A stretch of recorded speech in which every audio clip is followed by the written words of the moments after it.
What's up, ladies and gentlemen, boys and girls around the world? I would like to welcome you back to the Real Talk with Zuby podcast. On today's episode, we've got on another special guest. This is Peter McCormack. He is the host of the What Bitcoin Did podcast, as well as the brand new Defiance podcast. Welcome to the show, Peter. How are you doing? I'm good, man. Thanks for having me on, Zuby. It's been great following you this last few months, what's been going on with you. So great to finally chat. Yeah, man. It's always funny talking to people who you've been chatting online with on Twitter, just seeing that little profile photo. And then now I'm still seeing you on a screen. At least it's a bit bigger. And then we will meet in person at some point. Yeah, well, we nearly met in the US. I just couldn't get my cities on my last trip to cross over with yours. I was always in the wrong side of the country, but like we'll do it here. We'll definitely meet up here and maybe sometime in the US because you got to come on my show as well. But yeah, we'll meet in person. Also, you got to take me weight training. Oh, absolutely, man. We'll do it. So for those who don't know you, tell the listeners a little bit about yourself. Yeah, an accidental podcaster now. I used to work in advertising, did 20 years working in advertising, had my own agency in London, and then went through a very dramatic divorce where kind of my life completely collapsed. So ended up quitting work in London, took a year off work, discovered Bitcoin, started a podcast just for a bit of fun, and it's ended up the last 2 years kind of taking over my life now. And I'm in this kind of weird podcasting world where I'm carrying a lot of imposter syndrome and trying to figure out what this all means and where I take it all. But that's the brief history of what's happened. I hear that, man. So there's a lot you just said there. One thing I really like to do on this podcast, as it is called Real Talk, is I like to go into people's stories a little bit more, as much as they're willing to, and talk a little bit more about how they got to where they are right now. So tell us a little bit about your life. Like, what's the story of Peter? Yeah, just nothing really crazy or spectacular as a childhood, just a very normal childhood. I live here now in Bedford, which is about a mile from where I grew up. Great mum and dad, hardworking. My dad was an aircraft engineer for Monarch Airlines up at Luton Airport. And my mum was an Avon lady. Then later in life, she trained to become a nurse. Yeah, very normal childhood. Brother and sister, did everything kind of normal. But I was the youngest of three, and there was like a gap. I'm pretty sure I'm an accident, but they won't admit it. But there was a 4 year. I don't think you have a boy and a girl, and then 4 years later you think, oh, let's have another child. But so being the youngest, I was the always the competitive one, trying to keep up with my brother and sister, and always had an interest in business and like running businesses. And I set up a magazine when I was like 15, a heavy metal magazine. I used to go to, it was good fun. I interviewed like Pantera and Korn and Biohazard, and used to put out this magazine. As a 15-year-old. Yeah. So what happened was we've got this venue in Bedford called Esquires, and Skunk Anansie played, and I just went along with the dictaphone and went up to Skin, the singer of Skunk Anansie, and said, "Oh, can I interview you?" And she said yes. So with everything, like your podcast is all about getting that first interview, and then you've got to work the chain, right? And you get to know people and you get introductions, and she introduced me to another band. So I ended up getting 4 interviews and did this first issue, which I printed at my mate Tom's. His dad had a estate agent. So we went there and printed 100 copies, gave it out. But I sent that out to the record companies, and then from there I got to do my second issue, because from the fanzine having a physical copy, I got the interviews. And then, so I think I did 5 issues over the space of a year. And then kind of the internet started, and I went to uni. I learned to program websites, and I was at uni, and I was completely in debt, working in a Wetherspoons pub at £3 an hour. And I got offered a 2-week contract at a .com in London during the boom, offering me £2,000 a week. Oh wow! So I quit uni that day. Fair enough. Yeah, I said to my dad, I was like, he wasn't happy about it. Well, actually, I'll tell you what happened. My sister she was run over by a police car and ended up in a coma in a hospital. So I missed a good month of university, and I used that as an excuse to not go back. I deferred it, and then I said to my dad, I'm not going back. I was earning I was like 19 years old and probably making 8,000 to 10,000 a month coding websites. Wow. Yeah, I know. It's amazing. That's pretty impressive. but what happened then with the industry crash, and what I was earning gradually got less and less and less, Mm. and I ended up taking a job at this agency in Bedford. Again, nothing really dramatic, just took a job and grew up to becoming the managing director. I think I was 27 when I got that job, and then realized I was growing the company but wasn't getting any of the money. So I quit and went to London and set up an agency with my friend Oliver. We're called McCormack Morrison. It went really well for 8 years. We grew it to, I mean, nothing spectacular. It was, peaked at 2.7 million turnover, Hmm. which sounds great, but you never really have the money in your pocket because as you grow a business, the tax rates, the times you pay the tax change, so the government's always getting the money from you and you're growing the team. The only time you ever make money is when you stay static or you shrink in size because you've actually got then more money coming in that's going out. Mm. But that was going well. We had 35 staff. We had a Covent Garden office. It was nice. I ended up marrying the mother of my two children, and then that's when it all went fucked up. Oh, sorry, that's when it all went crazy because 3 months into our marriage, I found out she'd been having an affair with my best friend all year. I found Oh, crap. yeah, Oh, yeah. So she'd been all weird, and I found a photo of his schlong, which was sent a month before our wedding. So oh my that, days. yeah, so that ended that. I ended up Oh a my drug gosh. addict. Yeah, Holy crap. Yeah. Wow. Oh, no, yeah. carry on. I'm trying not to even interrupt, but my brain is just like, No, whoa. yeah, it was terrible. It was awful. We had this massive wedding in London, and I ended up going very deep down the cocaine rabbit hole, drinking a lot. I stopped going to work. The company ended up folding, and it kind of all hit a peak or rock bottom, you would say, when there was just I was buying drugs on the Silk Road, and I ended up one day, at home, and the post came, in came my cocaine, and I ended up doing coke all day just on my own. So I was so miserable, and I ended up having something called an SVT, where it's your heart rate goes like shoots up. It's like 200 beats per minute. Whoa. So an ambulance came and picked me up, and I Sorry, ended up laying in. what year was this? I'm just trying to get a time frame. So that was 2014. So Okay. 2013 is when I got married. It was like July I got married. November we split up, and then 2014 I ended up having the SVT and just laying in this hospital bed thinking, well, I got married 6 months ago and I had this company and everything was great, and now I haven't got any of it, and I'm essentially a drug addict and an alcoholic and a terrible father, and my company's collapsing. And so the company ended up folding. But then everything kind of just started getting better. It was really weird. I kind of hit that rock bottom. I think another thing that kind of helped in one way was my mum got sick, which obviously was terrible. And, she died a couple of years ago. She got cancer, but I ended up taking a year off work, volunteering at the hospital she worked at. And then also I was spending time going over. So that was after that was after she died, but I was spending a lot of time going over to see her. I started running.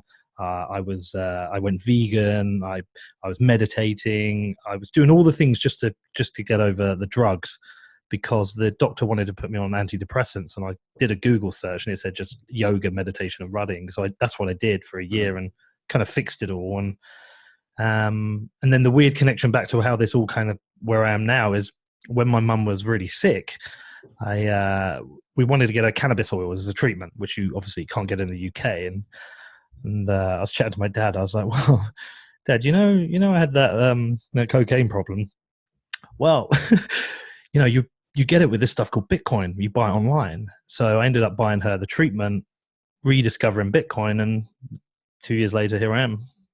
Wow. There's so Yeah, much. There is so much there, man. yeah, Man, man. I could go in like 500 different directions on this. So, I mean, when you were at that rock bottom point, I mean, geez, what was going through your head, man? It was really tough, because the girl I married, I loved. I really loved her. Mm. We had two children together, and I just really loved her. And I guess I'd lost focus on the relationship as well. It's not a story where she's has an affair, she's all bad, and I'm all good. You have to self reflect when something like this happens and say, what did I contribute to this situation? But I realized I was a mess. Actually, there was one night that was even worse than the ambulance. I remember one night It was about a week before the ambulance. I was at home on my own. So this is why I was getting the drugs, because I was at home on my own, miserable. My wife wasn't there. She was with her new guy, who was my friend, and I was home on my own. So I used to always just buy cocaine to cheer myself up. And I remember one night I started doing it, and I knew this was a problem, because it went from doing drugs to be high, that I was doing it to feel level. And so I would do a line, and then I'd feel awful, and then I'd do a line and feel normal, and then I'd feel awful again. And I remember I would get in the shower and I'd try and lay in the bed, and my heart was racing, and then I'd do another one. I was like, shit, I'm sorry. I realized, like, damn, I'm a drug addict. So, and then a week later ended up in hospital, and I don't know, I just kind of realized I was a mess. I was kind of like, God, look at this. I've lost my wife. I'm a father. I'm a drug addict, and my company's crashing. Like, just like everything had gone terrible. And, but thankfully everything since then's been great, pretty much. Yeah, I mean, I had no idea about any of this part of your story, Yeah. and Yeah. you don't show it. You know, from what I gather from interacting with you online and everything, is you know, you've got a very positive vibe, and yeah, I mean, how, man, I'm trying to think of how to phrase this. I'm trying to think of It the, throws everyone. yeah, no, I mean, it's interesting. It's interesting because I think with some people, the, how would I put it? With some people, the backstory is a little bit less surprising. If you know what I mean, right? You Yeah. can kind of see little hints of it, or maybe they'll mention certain things here and there. But in this case, it's kind of amazing how openly and frankly you're talking about all that very personal stuff, and you know, going from sort of, as you put it, you know, kind of top of the world, having sort of everything, to within a short space of time kind of going through this personal hell. So how did you build yourself back up through it? Well, so like I said, I mean, I was suffering really badly with panic attacks. I don't know if you've ever had a panic attack, but a full panic attack is terrible. It feels like a heart attack. Okay. And that was following the SVTs that was happening. And there was a particularly bad one. You'll appreciate that. I've tried to explain the story to Americans, but they can't fully comprehend what this is like. I was on the underground traveling on the Central Line, and I collapsed with a panic attack. Just suddenly hit me. And what happens when you have a panic attack? Your heart races instantly for no reason at all. You start sweating. You just feel like you're dying. And I collapsed. I kind of fell off the tube, and there was one of the station masters, whatever they are, one of the people who calls out the trains coming. Mm-hmm. They called for an ambulance. I ended up sitting on the side of the track, and two paramedics came down. They took my shirt off. It was rush hour at Holborn, and I was like a crowd around me, and I was having an ECG. Wow. And I was like, oh God, this is the worst. And I kept having these panic attacks, and feeling depressed and not able to sleep. So I went to the doctor. I was like, look, I need to kind of get over this. And like I say, he prescribed me antidepressants, and I didn't want to take them. So I sat in the car outside the doctor's afterwards, and I just Googled alternatives to antidepressants, and that's where it came up with running, meditation, and yoga. Mm-hmm. So that day I bought a pair of trainers and I started running, and I pretty much spent a whole year running, to the point I got my kind of 10K from an hour 10 down to 47 minutes. Wow. I ended up doing a half marathon in Barcelona. And then I ended up, through a weird set of events, because my mum got sick, so I went vegan. And because of that, through a weird set of events, I ended up at a yoga retreat in Italy run by a guy. Do you know Rich Roll? Yes, I do. Yeah. So I discovered his podcast and found out he was running this vegan retreat. So I went on it and hung out with him and his wife and got to know them. And he was like, look, when you're in LA, let me know. So I was out in LA. So I was hanging out with him, and I was like, and getting everything back together in good shape, running lows, feeling good. And I said, look, I'm thinking of doing this podcast. And he was like, well, this is how you do it. Follow the Pat Flynn course. This is the equipment you need. And yeah, just through a chain of events, ended up here where I am now. Yeah. Wow. Well, good for you, man. Seriously, Yeah. good for you, because there's people who go through a lot less than that, and they let it take over and dominate their entire lives and mindsets and attitudes, and they just stay in that slump for literally decades or an entire lifetime in some cases. Well, look, if I'm completely honest, there's still things there, you know. Like I Sure, would never say I'm fully healed from what happened, of course. um, and it did stick with me for a long time. There's a lot of things I regret. I didn't handle a lot of it very well with regards to friends and my children. Like they got exposed to way too much stuff, Mm, and there's still things that on a relationship side of things, there's still things I struggle with, right? Uh, but it's really weird. I've got this friend Louise who she's like a total hippie and believes in the universe and everything, which I don't. I just think everything's a coincidence or is what it is. But she talks about this and she was like, you had to go through this, Peter. They're like it was necessary. And the funny thing is, Zuby, is like if I look at my life before all this happened, yes, I had the wife and the kids and the successful company. But if I really look at it, and I'm really honest, like was I happy? No. You know, I was huge. I was a big 16 stone guy. I didn't like my job. I didn't spend any time with my children. It was crap. If I look mhm. now, if you forget about the breakup, I'm in a similar position to you in that I get to travel the world, meet people. This is my job, is to have Yeah, conversations with people. yeah. And it's fascinating. So, like 90% of everything since has been great. Awesome, man. So let's talk a little bit more about Bitcoin. How did you first Yeah. discover Bitcoin, and when did you first come across it? Well, I first came across it in 2013 when Mm. a friend of mine said, "Oh, yeah, so there's this website where you can buy drugs." And I was like, "What?" He's like, "Yeah, no, there's this website, and all the drugs are really good because everyone's reviewed like Amazon." I was like, "What?" It's like, "Yeah, look, it's called the Silk Road." He's like, Yeah. "You need to download this thing called Tor, and you need Bitcoin." I was like, "All right, whatever." Checked it out. Ended up buying from it. I was like, "Wow, this is incredible." And I ended up, you know, trading a bit, but I wasn't trading real Bitcoin CFDs. I was trading on plus 500, and I made and lost a lot of money very quickly. Mhm. And then, because I'd gone through the drug thing and come off the drugs, I deleted my Silk Road and kind of forgot about Bitcoin. It was only when my mum got sick again that I had to buy some Bitcoin to buy her the CBD oil. Mhm. And I wasn't working. I had some money left over from my agency, and I just, I was in Ireland. Mum had passed, so I just said to Dad, "I think I'm gonna buy a little bit of this Bitcoin. If it goes up, it'll be a good thing." It was when it was about £600-700. Mhm. So, and I ended up putting, quite a few £1,000 in, and then I was buying all the cryptocurrencies, and again, made and lost a lot of money very quickly. Yeah. But during the process, hanging out with Rich, realizing I'm not a trader, I was like, I think the thing I can do here is create a podcast.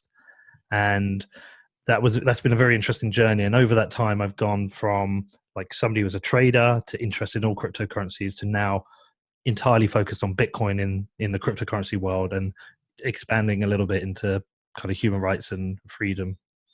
That seems to be the typical sort of pathway, maybe Yeah. minus the Silk Road part, but Yeah. but that's an early introduction. What Um, about you? How did you discover it? how did I discover Bitcoin? So I Mm. first heard about it. So I studied computer science at Oxford. So I first heard about it, I want to say like pretty early, but I didn't look into it. I never researched it. I never looked at it properly. It was just something I heard, and I thought it was something like PayPal, or maybe something like, I actually thought it was like an in-game currency or something like Mm-hmm. that. I just heard the name, saw the title, but never looked into it until like 2017 is when I properly looked at it and researched it, understood what the value proposition was, and was actually sold on it fairly quickly. Bitcoin specifically, and the whole cryptocurrency space and idea. Of course, there was the factor of like, whoa, look at these crazy gains that are being made. Look at how high this thing has gone and whatever. So that sort of led me to getting involved in the crypto space. So that would have been about 2 years ago now. But like a lot of people, I'd heard of it before, and kind of kick myself for not Oh, investigating it properly and everything like that. But yeah, yeah. that's my own story in that regard. Um, I did have a question that was on my mind just before you asked me that. Oh yes, no, it wasn't. It was more of a statement. What I was saying is, it seems like a lot of people go through that pathway as kind of getting in to make some quick money and thinking, oh, this is kind of interesting. That kind of almost like gambling mentality, and then people investing in a whole bunch of different cryptos and altcoins, and then people becoming more Bitcoin maximalish or maximalists and just moving towards Bitcoin, and then Yeah. moving sort of wider in that space. It seems like that's the sort of pathway of most crypto evangelists. Kind of. Yeah. I can tell you why that happens as well. Okay. Yeah. But let me tell a bit of a story before that. So, have you listened to Jamie Bartlett's podcast, The Missing Crypto Queen, that's on the BBC at the moment? I have not. No. It's really worth listening to. It's about the OneCoin scam. So I met him yesterday and we did an interview about that. But there's a girl who features through it who got totally scammed by it. And she lost £10,000 and a bunch of her friends lost like 250,000. And I really wanted to talk to her. And the reason I really wanted to talk to her about it is because I think there's a big gulf between what Bitcoiners see as the world and see crypto and everybody else. I don't think they really understand what it's like for somebody new coming in, hear about cryptocurrency, and they have the kind of expectation that people should very quickly realize it's all about Bitcoin and nothing else. Mm-hmm. And just because they tell you everything else is a scam, that you should believe them. I think they really they don't understand what it's like for people coming in. And I had the same, I came in, I thought, oh, look, here's all these technologies. This blockchain is going to change the world. We're going to have Bitcoin as money and this other coin is going to do this. And then over time, what you realize is that actually Bitcoin is king, and it's king for a number of reasons. A lot of it comes down to scaling, technology scaling. A lot of it comes down to community. A lot of it comes down to the history. Some of it comes down to the security. But there's a number of reasons. I got there by speaking to a lot of people and trusting. I can't fully technically validate this all, by trusting a bunch of people. So once I got there and sold all my, we call them crap coins, whatever you want to call them. Yeah. Once I sold them all and I was fully Bitcoin, I was able to become focused. And then once you become focused on Bitcoin, you realize its use cases. It can help sex workers. It can help people living on under authoritarian regimes. All these different places where people are having their money censored, Bitcoin can help them. So for me, it's suddenly then, okay, I'm really interested in this. And then because of that, you end up learning a bit about economics and you learn about politics. And I've seen you've done this as well. I don't know historically where you are or where you were, but I was definitely very socialist as a child. And I've become very conservative in my adult life. And spending a lot of time in America has helped that. And I think there's something very conservative about Bitcoin. Welcome to the dark side. The dark side. Yeah. Black-pilled. No, I've been there since a child. Ah. Yeah, I haven't politically shifted. I've just become more outspoken. That's about it. So you were born conservative. I guess so. In the modern day sense, I mean, if someone asked me if I was a conservative when I was like 16, I wouldn't have said yeah. Even now, I'm a little bit hesitant to label myself, but I certainly lean conservative on quite a lot of issues. It just depends on the thing, and I think the definition of conservative now actually is quite different from even what it was perhaps 10 years ago, to be honest. So if that's what people want to call it, I don't have any problem with the label. I just like to sort of be free of assigning them to myself so that I don't need to get locked into any one ideology or feel like I can't veer out of it or question it or challenge it or anything like that. But yeah, definitely never socialist. Yeah. But tell us actually a little bit about how that transition happened. I'm curious. Well, I will first say that I am quite confused politically at the moment. Right? Sure. Because I very much like a lot. So I've spoken to a lot of libertarians in doing the podcast, and I kind of like a lot of what they say about property rights and individual liberty and separate it like minimal, if not no state. But I do really struggle to actually picture that world of no state. I just struggle to picture it. I'm with you. I do think whilst, people say, it should come down to volunteering, helping support others. I do feel like it's good to have a social fabric, something there to help people who are in difficulty. And I wonder if a chaotic anarchist state would be better. I struggle to see it, but then I understand the argument. Like, well, do you believe in coercion? If you don't believe in coercion, then you Yeah. have to believe. Yeah, and I really struggle that balance between the two, and it's definitely something I'm wrestling with at the moment. And perhaps also by speaking to so many people, I I hear very well reasoned arguments from socialists, from libertarians, from conservatives. It can be with gun rights. I hear very reasoned arguments for people who are for liberal gun rights, and I hear very reasonable arguments from people who want tighter gun rights. Hmm. So I struggle really to pin myself to something and say I'm that. Yeah. No, But that's fair enough. I mean, to be honest, I think that's good, because there's some knowledge to be gleaned from each of them. It's why I don't really mm, like to it's why I don't like to lock myself into any ideology. I've had someone that not so long ago actually asked me, "Oh, what ideology, what political ideology do you subscribe to, or something?" I was like, I don't, because I'm happy to cherry pick to a degree, right? mhm, I can say, okay, generally, I lean sort of towards free market, conservative slash libertarian ideals for the most part, but I'm not as far as like being an anarcho-capitalist or a full-blown true dyed-in-the-wool libertarian anarchist, like no state, no government.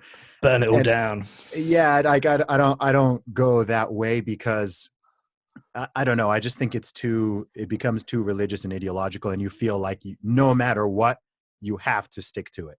And it's like, Hmm. you know what, if there is something that, and it's also, given our starting point, okay, we're not starting from scratch. There already is a big state government, all right, that already exists. Hmm. So the idea of like I can empathize with anarchists, but realistically, I'm like, well, the state's not going to suddenly be like, you know what, guys, like, we're just going to abolish ourselves and let everyone do their thing. It's like it's too far gone. Like you've had thousands of years of the government existing.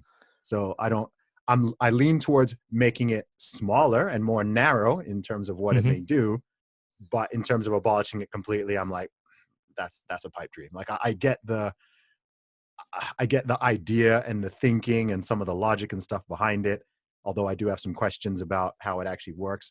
Just like, if I'm talking to someone who's like a full blown socialist communist who wants, I mean, with that, you've got enough examples of what it actually results in to Yeah. clear why that's a bad idea. But I can understand why, like, in their head, in theory, it sort of could work. I also understand why, in theory, pure anarchism could work, but I think both of them, I think they're too ideological, and they forget about just human nature and how stuff works in practice. Once you Yeah. take, especially if you take the U.S., you got what, 350 million people. I'm like, look, if you had like a little village of 50 people, yeah, anarchy would probably work. So communism would probably work. If you extend that to 350 million people who are totally disparate, don't have kinship, oftentimes don't even speak the same language, totally diverse in every sense of the word, who don't really have any bond or care each other besides living in the same country. I'm like, this ain't gonna work. And then when you've got bad actors and you've got criminals who still exist, you've got people who are gonna want to seize power. I'm like, yeah, either one, like any extreme to me, I'm just like, it's yeah, Yeah. I It's just just don't think it's ideal. yeah, I just don't think I think it's too idealistic. I think you might want to lean one way or lean the other way, but in practice, what it always boils down to is some kind of compromise, realistically. Well, I think one of the shames is that it's become so much a part of people's identity now that Mm, it seems like everything is a war zone. yeah. So one of the things I like to do is I like to see how and compare how MSNBC and Fox News report on the same breaking news. So there was a thing about the whistleblower for Trump, Mhm. and the reporting was polar opposites on both. And I felt like I don't really know the truth here on what's going on, and it's become. I think winning has become more important than the truth, Yep. and therefore people have started to their politics and their media have become part of their identity. So there's very little reasoned debates, which is why I've actually become quite a fan of Rogan, because I think he's very good at allowing for a reasoned debate, Mhm. whether you're you're a conservative or whether you're a liberal, whether you're left, whether you're right, whatever you're leaning, he allows for a fair discussion. And I think more of that is needed. And I actually think it's a shame that there isn't a better meeting in the middle of people on the left, on the right, and trying to see like, all right, where do we agree? Where do we disagree? Where can we work together? Everything now has just become a fight. Every election, like we've got it now in the UK, man. We're going to have this election. It's going to be awful. It's going to be everyone fighting, everyone warring with each other, and it's just going to be crap again. Rather than figuring out like what is it we're trying to do here, and in some ways, it makes me become apathetic towards politics. Being apathetic is fairly healthy, to be honest. I certainly Mm, think obsessing over politics is very unhealthy. And I mm, think you see that both in the real world and online. I mean, look, ultimately, what I always say, I maintain this position, is that your success or your failure, your happiness, your sadness, whatever, is not going to be determined by which party, which person is in the White House, in Parliament, whatever. Unless they do something really, really extreme, okay? Then unless they start some, crazy war, or they want to implement some tax policy that's going to, gut 90% of your income or something like that, then for the most part, I mean, if I didn't, if I never watched the news and wasn't on social media at all, and I just spent time in the UK, I wouldn't be aware that we've changed prime minister, like had 3 prime ministers in the past 3 or 4 years or whatever, right? I wouldn't hmm be aware of it. If I went to the US and I wasn't just aware of all the stuff going on, I wouldn't be aware that, oh, the president changed from, Obama to Trump. I didn't even notice. You know what I mean? Like in terms of day-to-day life, people get so emotionally caught up in it. And I understand there can be some, to a little bit, it can be fun because it can be a little bit like a team sport. But when it gets to the hmm stage where, just like with sports, right? It's fine to have a little bit of rivalry and bickering and, yeah, I like this team, huh? You like that team, taking the mick, whatever. But when, just like with sports, right? Football hooliganism is something I've always found totally stupid. I'm like, wait, you want to beat people up? You want to you want to beat somebody up because they like a team that you don't? You're not even playing on the team, right? You're just a spectator, and you're so obsessed and emotionally connected to this thing that you think it's sensible to bottle someone over the head for wearing a different jersey. And that's what I think is like crazy in America when you're seeing people getting attacked for like wearing a MAGA cap, or just some of the stuff. I'm like, yo, chill, man. Like it's really not that deep. You can have your disagreements. It goes with everything, right? It's the same with religion. I'm a religious guy. I'm a Yeah. Christian. I always have been. I grew up in Saudi Arabia, surrounded by Muslims. I've got Jewish friends, atheist friends, Hindu friends, but whatever, right? The whole idea that okay, we disagree on this one thing, so yeah, let's fight. Like, let's get our weapons, and it's just like, it's ridiculous. It's so silly. I think you made a really interesting point up there, and I'm going to add to it in that, I don't know how old you are, but I'm 41. So I've lived through New Labour and I've lived through Conservative governments. I've lived through both. Mm-hmm. And generally speaking, my life has had the same trajectory, and the things I've had in life have come from just working hard. Yeah. Now, look, I recognise that I've been lucky. I went to a good school and a good area, good supportive parents. I know some people grow up in abject poverty. They have terrible parents and they have really, really shit situations. Oh, Christ, I keep swearing. Really poor situations. But at the same time, I don't fundamentally believe a change in government will change your life that much. No. And I think if you believe, like, it's different right now with Brexit because some people are really hanging on to, if Labour get in, they can save Brexit, blah, blah, blah. But generally speaking, I don't believe much changes from government to government. Your life is going to be dictated by your relationships, how you treat people, how hard you work. It's not, if you fundamentally believe a change of government is suddenly going to make you wealthier or your life better, I think you've been sucked into a myth. Yeah. And this is the problem with politics, is that the politicians make us believe that they're going to make our lives better because they'll say something like, maybe Bernie and Corbyn attacking billionaires. Well, Mm-hmm. the reason you're miserable is because they're billionaires, and we're going to take the billionaires' money and give it back to you, and then you're going to be happy, or vice versa. And there's a great tweet the other day someone put out. It said, billionaires are not the reason you are poor. Yeah, of course. It's because people think it's zero sum.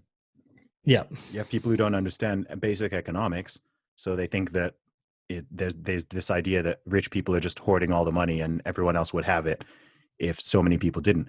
And I think, funnily enough, I was talking to someone about this just yesterday, and I think perhaps I have a theory on this. Sometimes I Mhm. come up with random psychological theories. I have an idea that it's because with a lot of other things, are zero sum. Okay, if you think about food, okay, if we make a meal, if we have a pizza and we need to share a pizza between 8 people, okay, and one person just takes half the pizza, then that's not cool, because you literally do have a fixed amount of it, and unless you're going to buy more and spend more money, that's all you've got. And maybe for like thousands and thousands of years, right, human beings have been dealing with scarcity, right, like real scarcity: food, water, territory, things that are genuinely zero sum. So I think people's mentality automatically kind of assumes or is programmed to think that money and economics kind of works the same way. So there's just a set amount of money in the UK. It's no more is ever created. It's never lost. There's just a set amount. So you've just got this one guy or these 10 guys who have like 60% of it or 80% of it. And these 10 guys are just keeping it away from all the other millions, which is not how it really works. But I think people believe that's the case because, one, they've never studied economics. And two, I just think mentally people are hardwired to think that if someone has a disproportionate amount of something, then it means that they're keeping it away from everybody else, because in some cases that is true. So I think that's my, I've done no research on it, but that's my sort of hypothesis of why so many people buy into that idea. I think there's some conditioning as well alongside education. It wasn't until very recently when I discovered Bitcoin and I was introduced to Austrian economics, which I'm not 100% sold on, and libertarianism. Like, I grew up believing there is one way, and the one way is there is a state and there is a government, and they tax us, and that's fair and right because that's the way it is. Mm. That's just what I believed. That's so I funny. didn't realize. I've always thought that was unfair.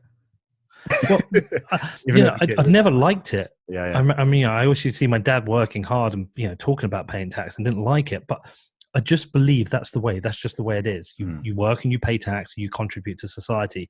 I never knew that there's these alternative views that actually, we should have no state or a smaller state, and we should have limited tax, and there could be different ways of doing it. Sure. So you become conditioned to it. So if you're conditioned to believe in there is a state, then I think you're conditioned to believe the state owes you something. I remember seeing like an interview recently with a lady complaining about the number of free school day school she gets for a junior school or preschool for a child, and thinking, she believes the state owes her something. And I'm much more now in a place where I believe, actually, I'm not going to rely on the state. I don't believe the state owes me anything, but I also don't believe I owe the state something. Yeah. And I want to challenge it. And that is, I think, one of the reasons that exists is also education, because we grow up at school. We're not taught. We certainly weren't at my school taught these alternative ways of thinking. When I studied economics, there was no thought of Austrian economics. We were talking about Keynesian economics. Yeah. We didn't have debates. We weren't given the opportunity to think of these alternatives. Now I can introduce it to my children. It's really funny. My son came to me the other day and he's like, "Dad, are you an anarchist?" I was like, "No, I'm not. I'd like to say I am, but I'm not. But I think they're really cool, and I definitely like a lot of what they stand for." And he's like, "I really like this." I was like, "Well, what do you like about it?" How did he? Like, how did he come across it? So he'd read an article, or was it an article? He'd seen one of my podcasts. He always Googles me and finds stuff. And he found this this libertarian thing or anarchist libertarian thing, and looked it up. He was like, it sounds really cool. I don't want these rules. I don't want the government telling me what to do. And I was like, okay, I like this, boy. Let's talk about this. Let's talk about why. It's like, well, I don't. And then it came to, well, I don't really want to have to do my homework. And I was like, well, hold on. Right. Why do you not want to do your homework? But then again, it was interesting. It's like, well, why am I learning all this stuff? I don't want to learn about biology and chemistry. I find it boring. So it just became this really interesting conversation, and I'm glad he did it. But I just think the education system and the way we're set up, I just don't think people are taught there is. I don't think they're taught enough that there's an alternative. And I think if you grow up in a deprived area, and you have this conditioning, I think you have a belief that this is unfair. We're in a Mm. cycle here where my parents grew up in deprived areas. I'm in a deprived area. I don't have the opportunity to get out. And I just think this conditioning exists. Yeah, I just think it's very disempowering.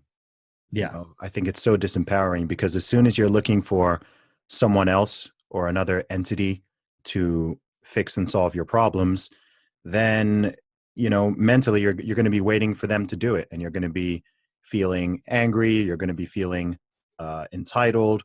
You're going to be feeling envious, jealous of other people who have more than you in any way, shape, or form. And I just think that's a really toxic mentality. And also, the reality is there are so many problems that maybe it would be nice if the government could solve them. But Hmm. we have centuries, if not millennia, showing that the government cannot solve certain problems, right? People have certain issues, things that they go through. Um, there's no government that would have prevented, the little personal hell that you went through in a few years ago. There's no government that's gonna make parents like treat their kids better and totally stop any kind of familial breakup or anything like that. There's no Hmm. government that's going to suddenly help cure people's personal issues, whether that's physical issues, mental health issues, whatever. Sure, maybe there can be little things that help here and there.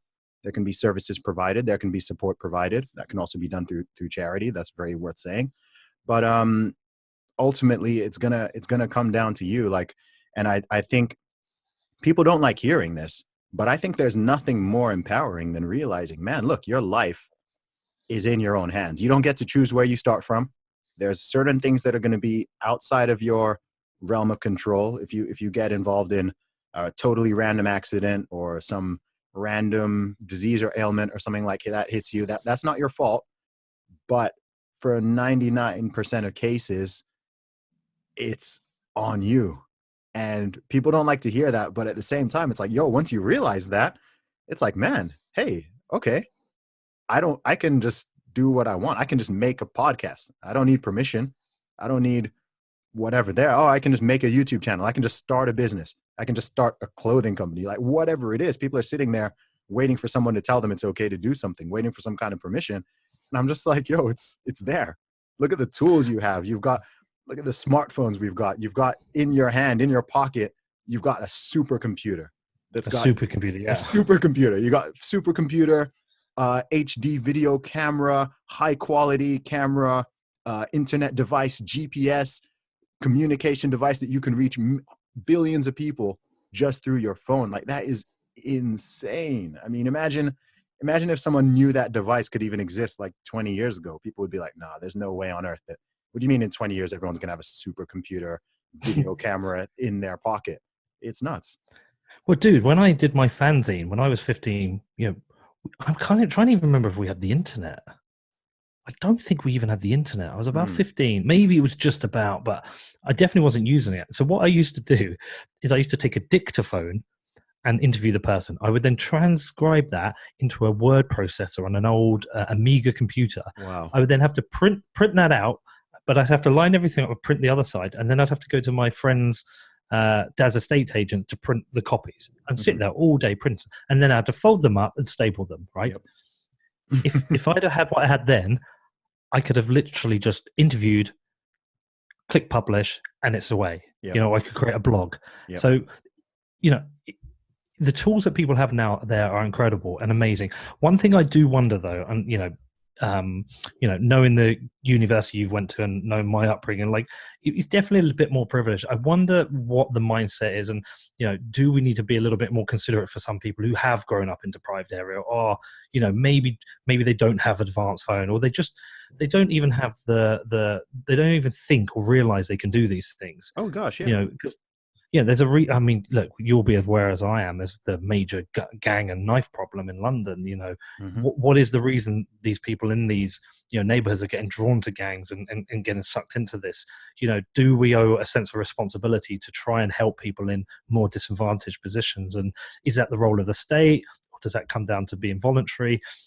I don't know. I know collectivism is seen as evil, but I just think we have a moral responsibility to help others. I agree with you absolutely. And I mean, for me, that's even religious, right? As a Christian, Mm. one of the key points of it, right? A lot of people want to trash religion these days because it's kind of the trendy thing to do, but it's like one of the core tenets. I mean, what was Jesus's life? It was going around and helping people, disadvantaged people. It was hanging out with people who were not in his circle. People were saying, oh, why are you hanging out with these people, these sinners? You're with tax collectors and prostitutes and whatever. And he's, it's the whole idea, if you kind of get to the core of it, is about volunteering and helping others and everything. And again, I don't think, I think the state is failing at it because I don't think the state can do it. The state Yeah, it's can't, not very good. no, the state can't force people to stay married or to not have, children, like to, it's like these are individual things. And if you're going to have freedom, because people like freedom, but if you're going Hmm. to have freedom, people need to work within a certain moral framing and societal framework for things to stay in order. So you were talking about knife crime. It's same with gun crime in the US. It's same with gang crime, all that stuff. What is the, if we're going to look at all these things objectively and realistically, what is the common component in all these things? Fatherless homes and broken families. That's what it is, right? Hmm. The tool changes, the weapon changes, but with the vast majority of people involved in these things, primarily young men from certain backgrounds, both ethnically and age-wise and inner city-wise, these are typically the it's the same pattern, and people don't want to talk about that because that's something that the state can't directly fix, right? So people want to say, oh, we need to regulate this gun, or maybe knives should only be this length, or maybe you should only be able to buy.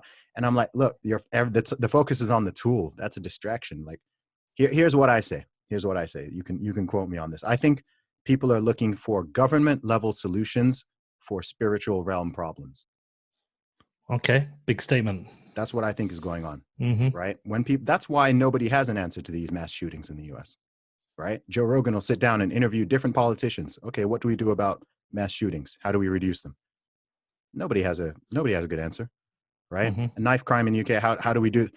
No, nobody has a good answer because the elephant in the room is that family breakdown and fatherlessness is the common thread, and for a whole bunch of reasons, some even just being political correctness and not wanting to feel like people are attacking single mothers or attacking certain families or anything like that, which is not the point.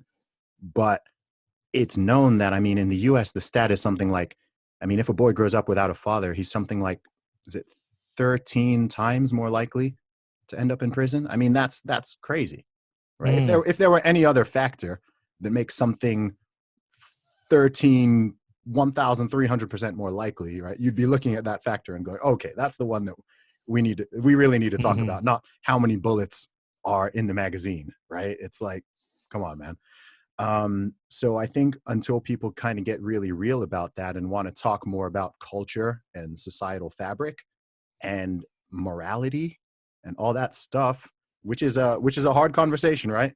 I think that a lot of these issues are going to persist because you can't just, you know, there are certain things, yeah, you can help by regulating or legislating, but there are some things that are always gonna evade that, because if people want to hurt each other, the problem is having people who want to hurt each other, right? If you're talking Yeah. about violence, that's the problem, right? If you have a society or a place or just an individual who wants to hurt another person, they're going to use whatever is at their disposal. And we all have lethal weapons at our disposal, right? But most Hmm. of us, most of us don't want to hit someone with our car or stab someone with a kitchen knife or anything like that. So I don't look towards the tool. Sure, certain tools can make it easier, no question. But the problem is just having people who want to inflict harm on others. And I don't I don't know all the answers to how to totally deal with that. I mean, you can look at places where that's really rare and where that barely happens and see, okay, what's the common thread here? How are people raising their kids? What do they generally believe? Why don't they want to hurt each other? Right? And then you could look at places where you've got huge amounts of crime, lots of gang violence, lots of everything, and see, okay, what are the factors here? Why is this culture, why is this society producing so many people, again, primarily young men, who don't value each other's lives or want to hurt each other? And to me, that's really where the conversation needs to be had. And I feel like right now, everyone's having that conversation on the government and policy level and, the legislation level, but people aren't talking seriously about the sort of root, which is society, culture, morality, ethics. Does race come into it? Does race come into it? Yeah, because obviously with knife crime in London, the majority are reporting it's young black men. It is, yeah. And do you think there's a fear that people will, by raising that as an issue, saying that this is young black men from fatherless homes, that it will create some kind of race war? And is that a relevant point to bring up? That's a good question. I don't I feel uncomfortable even asking it. Yeah, but, no, it's a fair question. I think that how would I put it? I think that, in terms of the demographics, in terms of both who's the victim, the victims and the perpetrators of these crimes, certainly in London, there's no question that it's primarily young black men. No question. Gun violence in Chicago, same thing. Baltimore, same. Like, there's certain cities you can look at. I would say in that sense, yes. In the sense of the race being the sort of factor, I don't think so. You've had places like Glasgow. You've got certain areas still in the UK and also in the US, where it might be young white men who are stabbing each other or shooting each other, or whatever the case is. I think the factors, the other factors, are the key factors. I think it's cultural climate. I think it's people's attitude towards life and the valuing of life and the sanctity of life in general. I think it's families, it's parenting, it's people, it's poverty is obviously a factor. It's people having or not having ambitions and opportunities. So there's a whole bunch of different factors there, but I would agree that because of the race factor, it adds another level of taboo to it, right? It adds another level of people not wanting to be honest and have that honest conversation, because I don't know if I think people fear being labeled, and I can understand, right? Because we're living in a time where anybody will say something and someone is just there, willing, like just ready, chomping at the bit to jump on them, to jump in and call them a racist, even though even though they're not, right? You can see it when they have this debate on TV. I saw the one with like Piers Morgan when he was talking to some other people, and people are just waiting. Oh, I really want to call him a racist. I really want to call him a racist, and then they see their little opportunity, and people really need to get over that stuff, man. People need to get over sometimes I want to ask questions. It doesn't matter whether it's race or sex or whatever. I sometimes want to ask questions, and there's times where I'm like, shit. Sorry. There's times where I'm like, I really need to frame this in the right way, because if I frame the question in the wrong way, I'll be attacked for asking the question rather than what the question is about. Yep. Yeah. And that becomes a real problem. Yeah, it's a problem. And I think this is this kind of social justice warrior kind of mentality that we now have. And it's just become, really difficult. It was like yesterday, I started having you'll love this. So I've got a friend who I went to school with. We're really good friends. And we trolled each other on politics. He invited me to join the Labour movement on Facebook. And I was like, haha, good troll. And we started talking about it, socialism. And he was talking about, the workers should own the means. And we went around. And then we ended up getting down to gender in the end. He said, oh, I'm not having that. Because I was talking about trans rights. Okay. And he was like, I'm not getting into this debate. And I was just like, well, the only thing I want to talk about, and I thought of you at the time, I was like, just do you not understand there's biological differences? And do you think it's right that a man can become, and I'll probably get the terminology, become then a trans female, compete in MMA and crack someone's skull, or become a cricketer and get an average of 146 when the next nearest average is 32, or can win all the... I was like, do you not understand there's and rather than answering me and agreeing, he didn't. He said, well, we're getting a better understanding of what gender is these days. I was like, I'm pretty clear that the vast majority is biologically one gender or the other, and occasionally there are some people who unfortunately are born in a situation where their gender is very kind of confused biologically. Less than 1%. yeah, less than 1%. But even in raising this, I'm like, I know, like even now, someone might listen to this Zuby and go, "Oh, you're a trans hater," blah blah. And I'm just trying to have the conversation. I'm Yeah, just trying to ask the I question: don't think Is this fair? SJWs listen to my podcast, so I can speak No, quite probably freely. not. Yeah, Well, you identify as a female occasionally. exactly. I just switch it up on them as soon as necessary.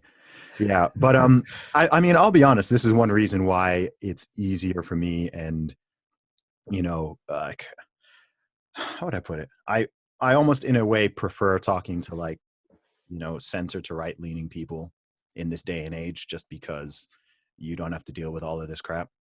Like, Yeah.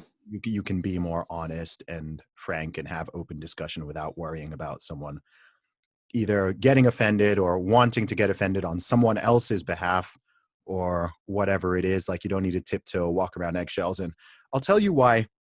I'll tell you why this is important to me, right? You were talking about something like knife crime in London. In the US, Hmm. they talk about, the most obvious example they always talk about is gun violence in Chicago, right? And I am a young black man, okay? So I am actually in this demographic that is both primarily the target of the crime and, at the moment, commonly the perpetrator, okay? And I don't like that. Okay? I don't like that. I don't like the fact that hundreds of young black men are being murdered, okay? But, thousands, like, every year. And I don't give a crap about political correctness, because I actually care about the issue. You see what I mean? I'm trying to resolve, Hmm. if we want to resolve this issue, but people would rather, like, virtue signal and float around it and dance around it and not get anything done and not even have the conversation, then I'm not interested. Because I'm like, look, I actually care about solving this problem. And if you've got a problem, you need to diagnose it properly. If you've been shot in your leg, and we're here, talking about your mosquito bite on your shoulder while your leg is bleeding out, then I'm like, yo, can we talk about the leg? And people are like, no, it's not right to talk about the leg. Like, we can't. I'm like, look, the leg is bleeding, right? Right? I care about the leg. You know what I mean? It's like, well, I want to, and that's the problem with over political correctness, right? Political correctness makes sense to a degree in terms of, not going out of your way to be super offensive or just say stuff that, totally is dismissive of people's feelings and things like that. I get that. But when it starts obfuscating the actual truth, you talked about Hmm. another good one, right? You were talking about the whole trans in sports thing. Excuse me. Obviously, I had a video about that earlier this year that went viral. And I was like, look, frankly, this is ridiculous. Okay. I'm not saying anything to attack any people, any individual, any group, or anything like that. That's how people try to skew it so that they can try to, get their little SJW points or whatever. I was like, nah, like, I'm not having this. I'm not playing your game. Okay. Hmm. This is what it is. These are the facts. Okay. So we need to talk about the facts, because this has genuine repercussions. You were talking about someone being physically having their skull broken in MMA, right? You're talking about women losing scholarships, losing their sports, losing their races, losing their time. Like, this is legitimate repercussions here. So I don't. I'm happy to sacrifice so-called political correctness for the time being in order to really have this conversation. And that's what people are not so good at the moment. And I do think the pendulum will swing back, and I'm starting to see that happen. You're seeing, a lot of the people who are, running podcasts, having these type of conversations, all that, talking online. That's important, because it, allows people to talk about ideas and stuff without it being, without, and just get to the core of the issue. Yeah. Just get to the Without the core of fear. the. Exactly. And yeah, I think that's important, but I think it's important to stress that it's because, like, I genuinely care. I think you got people who want to seem like they care and have the appearance that they care, and they care more about looking good and saying the right thing than doing good, right? That's the thing. It's like, are you doing good? Even if it might make you kind of look like a short-term villain, right? Are you doing good? Mm. Or are you just, you know, towing the line and saying what you think you should say, even if the repercussions, especially long term, are very potentially damaging. So that's the way I look at it personally. Well, I think it's because liberal political correctness, politically correct opinions are safe in the modern world, Sure. whereas conservative opinions are are a bit more difficult because there's a certain shame with holding certain conservative opinions. You know, you can go on if you go onto Facebook and amongst your group of friends, and if you were to put in a message saying, oh, isn't this great? You know, trans female has finally found an identity, is now able to compete, and there's going to be no shame with that because people are gonna empathize and go, oh, isn't this great? And I don't no one know. wants to argue back with it. I might try it. I don't think so.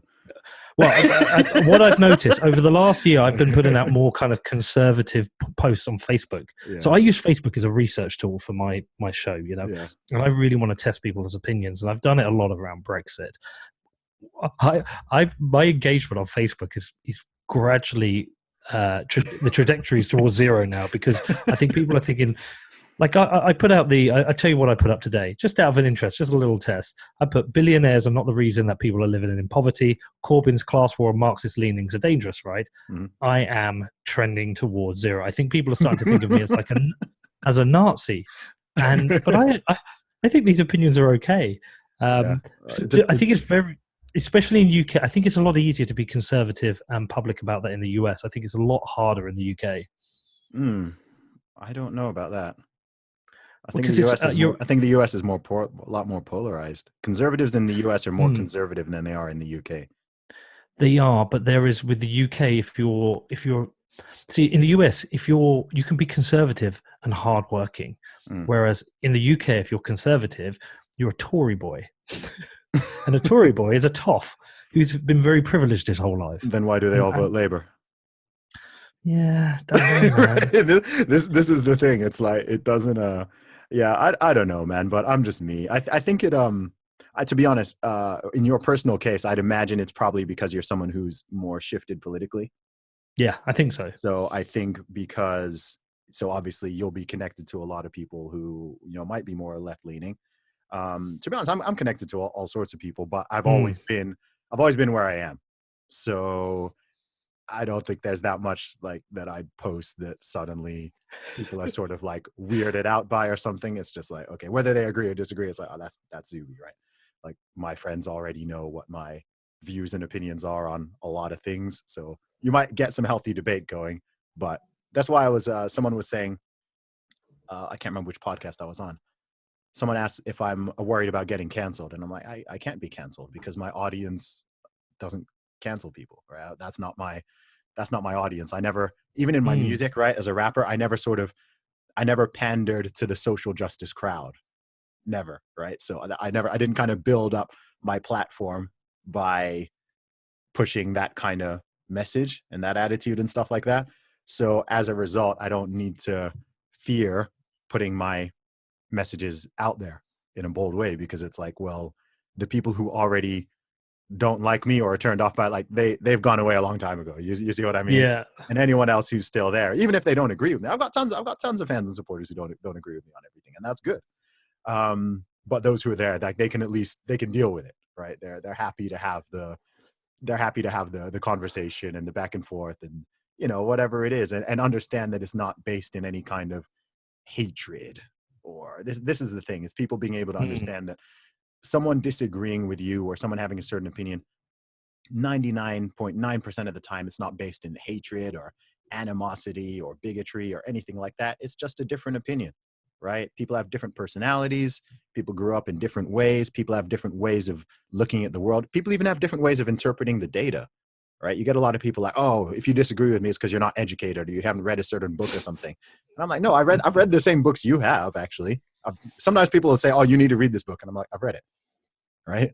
But my opinion on it or what I drew from it my conclusions are just not the same as yours, right? Do you know what I compare that to? Go ahead. It's going to sound like a funny comparison. VAR. Okay, yeah. I tell you why. VAR was seen as the big solution to mistakes by referees in football matches. Mm-hmm. But what people failed to recognize is you can't get rid of subjectivity. Yeah. So you can solve an offside because it's a line, But Hmm. you can't solve a handball in an area because one person will say that was intentional, one person say it isn't. So it Exactly. doesn't matter what you read. You cannot solve subjectivity, and people take things in different ways. Absolutely. Yeah, absolutely. Or it would be like it would be like me thinking someone's an atheist just because they haven't read the Bible. You see what I mean? And it's like, Yeah, no, like two people can read the Bible, and one person is like, okay, I believe this, and I'm going to be a Christian and I'm going to follow Jesus. Another person will be like, this has too many inconsistencies. It doesn't make sense with science, so I reject this and I don't believe. And yeah, or someone else may be like, nah, the Quran is a better book. I want to be a Muslim. You see what I mean? So it's like, yeah. I do. yeah, yeah, yeah. But yeah, man, just looking at the time, so this doesn't go on for so long. Yeah, Tell us a little bit about your new podcast, Defiance. yeah. So this came on the back of what Bitcoin did. So I did the Bitcoin podcast. I've been doing that for like 2 years, and I occasionally started to do other non-Bitcoiny interviews. So I interviewed Ross Ulbricht's mum first. Mm, Ross Ulbricht, I Silk do. Road. That's So the guy who founded Silk Road. yeah, so he's in prison for the rest of his life. I went out to Austin, interviewed his mum, and really enjoyed that as an interview. I interviewed a sex worker. I did some interviews around Venezuela. And every time I did an interview, which was like a sister topic of Bitcoin, Hmm. the interview's happening because of Bitcoin, but we're not really talking about it. I just felt a lot more passion for it. I felt like it was just getting into new. I think it's because you're learning something new, right? Yeah. So what happened was I ended up going out to the Oslo Freedom Forum in Norway, invited by Alex Gladstein from the Human Rights Foundation. Met a bunch of people, heard some interesting stories, and I just kind of realized like I've got another show in me. I want to do something else. So I created this show, Defiance. I've had, I think, interview 9 came out this week. I interviewed North Korea's most senior defector, Tae Yong Ho. I interviewed him out in Taiwan. Hmm. I just interviewed Pete Patterson from The Guardian discussing slave labor at the Qatar World Cup. I just interviewed Molly McHugh on information warfare. So all these kind of really interesting subjects, which are, I think, highly relevant for today. And yeah, it's been going like what, 8 weeks. I mean, you know what it's like with a podcast. It's a Yeah, man. grind, right? It is. You got to grind out those shows and grind out those subscribers. That's awesome, man. And where can people find both of your podcasts? So just Google, it's whatbitcoindid.com. But if you search for What Bitcoin Did, you'll find with me. Defiance is a bit harder, so it's defiance.news. But if you find me on Twitter at Peter McCormack, you'll find me. And yeah, that's where I am. Awesome. And final thing, why should people buy Bitcoin? Right. You know what? There's no reason they should. Right? Oh, I'm not going to say you should. What I'm saying is okay. you should definitely look into it and read about it. And if you think you want to opt out of the system, or you think you want to opt out of government, then perhaps buy some. But if you buy it, have like a multi-decade strategy. Gotcha. Peter McCormack, thank you very much for coming on the Real Talk with Zuby podcast. It's been an absolute pleasure, brother. Thank you for having me on, man.